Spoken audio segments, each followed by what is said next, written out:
Hello. അപ്പോൾ 3 BHK പേര് പോലെ തന്നെ നമ്മളിപ്പോൾ സാധാരണ ഇതിനെ പറയാം ഫ്ലാറ്റ് വീട്, അതിനൊക്കെയാണ് നമ്മൾ 3 BHK സൈസിലുള്ളൊരു വീട് വേണം എന്നൊക്കെ പറയുന്നത്. അപ്പോൾ 3 BHK നമ്മുടെ ഈ സിദ്ധാർത്ഥിൻ്റെ അടുത്ത പടം, സിദ്ധാർത്ഥ് ലീഡ് റോളിൽ വരുന്ന, സിദ്ധാർത്ഥ് മാത്രമല്ല ശരത് കുമാർ, ദേവയാനി, പിന്നെ നമ്മുടെ ഗുഡ് നൈറ്റിലെ ഹീറോയിൻ.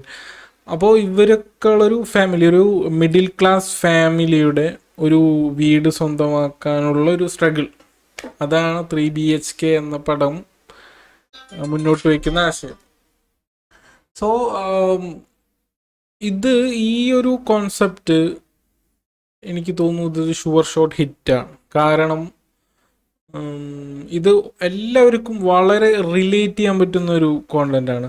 എന്താ പറയുക, നമ്മുടെ ഒരു സാധാരണ ഒരു ഫാമിലി ഒരു വീടിന് വേണ്ടിയിട്ട് റെൻറ്റ് താമസിച്ച് വേറൊരു സ്വന്തമായിട്ടൊരു വീട് വേണം എന്നുള്ളൊരു ആഗ്രഹം ഉള്ള ഒരുപാട് മിഡിൽ ക്ലാസ് ഫാമിലീസ്, അതിനുവേണ്ടി സ്ട്രഗിൾ അനുഭവിച്ചവരും അനുഭവിക്കുന്നവരും എല്ലാവർക്കും വളരെ റിലേറ്റ് ചെയ്യാൻ പറ്റുന്ന ഒരു കൺസെപ്റ്റാണ് നമ്മുടെ ഗണേഷ് അടുത്ത ഡയറക്ടറിൽ വരുന്ന 3 BHK.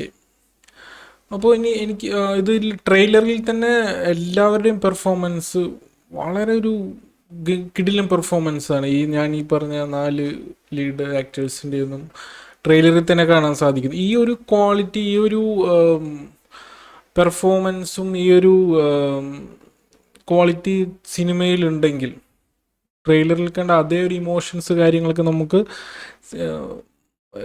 ഫുൾ ലെങ്ത് പടത്തിൽ കിട്ടിയാൽ ഷുവർ ഷോട്ട് ഹിറ്റാണ്. തമിഴ്നാട്ടിൽ വൻ ഹിറ്റായിരിക്കും, എന്തായാലും ഉറപ്പാണ്. ഇനി തിയേറ്ററിക്കലി അതൊരു ഹിറ്റായില്ലെങ്കിൽ മേ ബി അത് OTT പ്ലാറ്റ്ഫോമിൽ വരുമ്പോൾ അതെന്തായാലും എല്ലാവരും പെർഫോമൻസ് എടുത്ത് പറയും എന്ന് ഉറപ്പാണ്. അപ്പോൾ എല്ലാവരും ട്രെയിലർ കാണുക, അതിൻ്റെ കമൻസ് എന്താണ് നിങ്ങളുടെ അഭിപ്രായം കമൻറ്റ് ചെയ്യുക. സൂപ്പർ ഹിറ്റാണ് പടം 3 BHK.